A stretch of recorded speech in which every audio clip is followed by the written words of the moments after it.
It's going down in New York City, ladies and gentlemen. Thousands of New Yorkers show up to protest against socialism, and Zohran Mamdani and the progressive left's number one hero right now, by the name of Zohran Mamdani, as I just mentioned. But something is happening. There's a shift happening in New York City with many different people are coming out by the thousands, and they are basically saying, hey, we know that New York City is struggling, but Zohran Mamdani is not the answer. I told you guys about Republican rising star Curtis Sliwa. He's been rising in the poll numbers as the Republican nominee, as he is going full-blown forward in this race. But before we get to any of that, we got to talk about what New Yorkers are saying and how they're kicking out Zohran Mamdani from New York City. Zohran Mamdani is also somebody that just got married outside of the country in Uganda. And I got to give you the details to him having armed guards. He had armed guards. This is a guy who, again, wants to ban all guns, but needs extra protection in another country when it comes time for marriage. Anyways, let's get to this video from Brandon Straka. He is the leader of this movement. He literally went out there and he is fighting against socialism. He's leading the movement.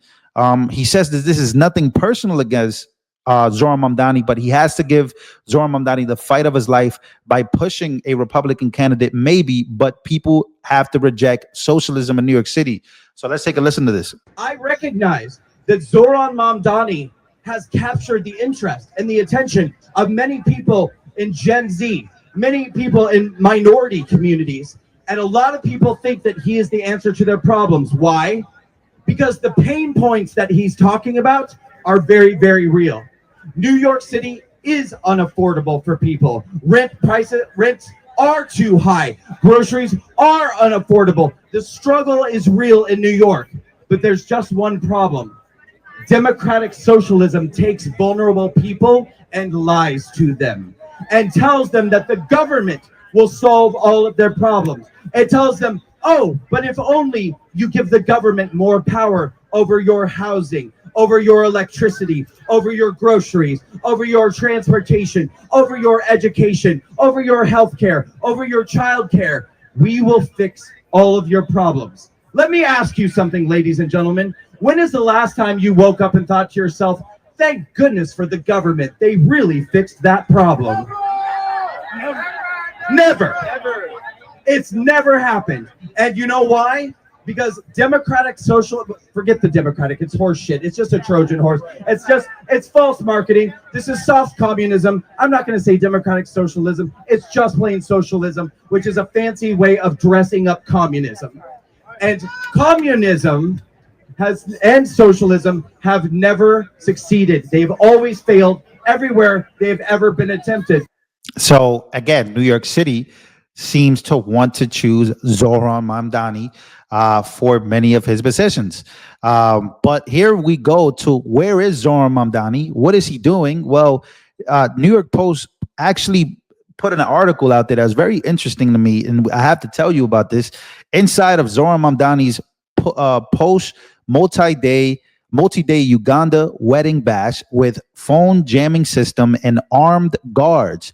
And when you go directly into details on this, Socialist New York mayoral frontrunner Zohran Mamdani celebrated his recent nuptials with a lavish 3-day affair at his family's ritzy, secluded Ugandan compound, complete with masked security guards and cell phone jamming systems. The Post has learned about this. So the New York Post is out here outing Zohran Mamdani for not acting very socialist-like, or the things that he is against. What is he against? He's against guns. We know that there was an earlier tweet that he had posted about where he's basically saying we need to ban all guns. We need to run America this way. But when he goes to Uganda, he goes to the secluded area. He has masked individuals against. He's against masked ICE agents, but he's not against having his own security with masks and guns. This doesn't make any sense. The gates of the bustling private compound, which sits on the wealthy Boziga Hill area outside of the capital of the city of Kampala, were heavily guarded by military-style masked men this week, with guests streaming in and partying until midnight, according to the sources in the town who wished to remain anonymous for security reasons. Again, Mamdani, 33 years old, eloped with artist and animator Rama Dooji, who was 27 in February. He told his social media followers Sunday that he was heading to his homeland to celebrate his wealthy filmmaker mom and the professor dad who owns Buziga Hill property. This is coming again from the New York Post, which is just, is this a scam? Is this guy scamming New Yorkers into thinking that he really wants to live the life that he promises New Yorkers that they want to live? So again, we go here, and I had to read this because this is how it usually starts.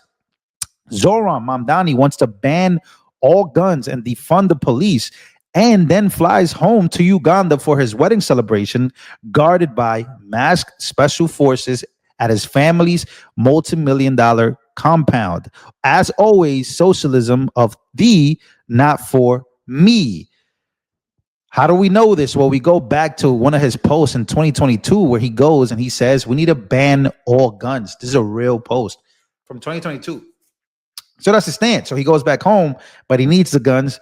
And this is how it was. Remember, Eric Swalwell had a moment with Tucker Carlson on Fox News where they were basically saying, you know, we need to ban all guns, but yet he has security. And his security gets to have guns. He gets to have guns, but everybody else doesn't. This is kind of like that ideology that really falls short of what America really is. Which then just brings me to even more of the hypocrisy coming from this guy, which is why New Yorkers are all gathering together and noticing that this is all going to be one big scam, just like the Democrats have always scammed New Yorkers.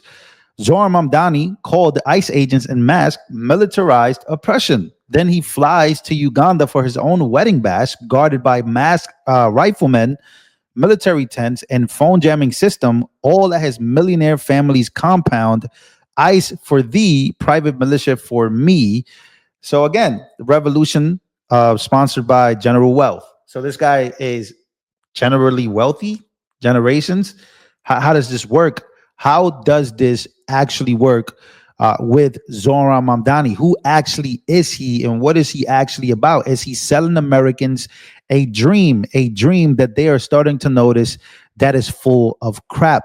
This is a guy who, again, many people have come out and linked to Soros.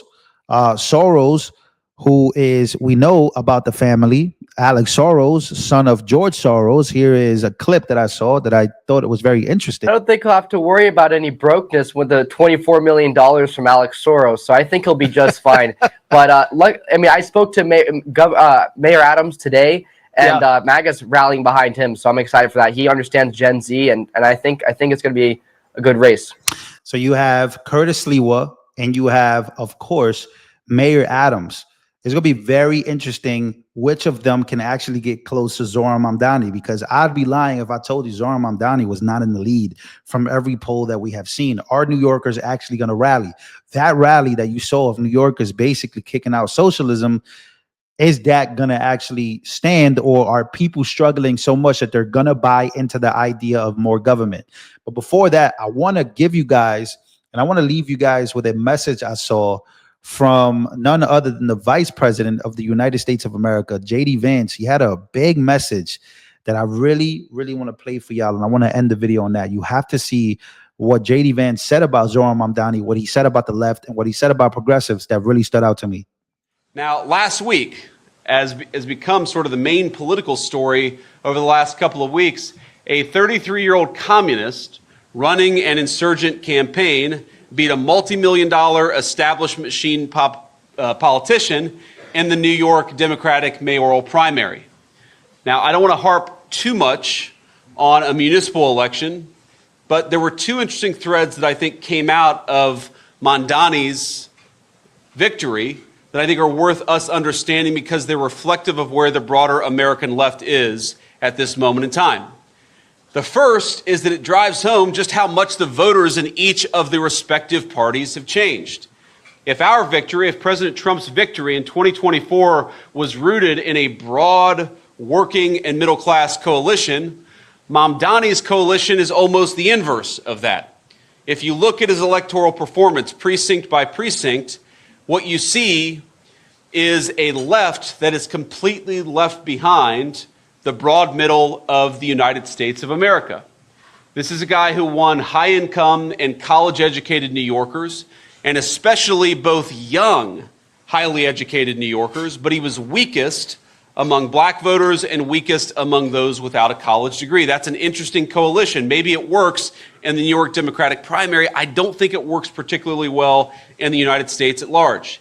He did particularly well in the Bangladeshi areas of New York, but he did particularly poorly with non-Bangladeshi Asian immigrants, particularly Chinese Americans.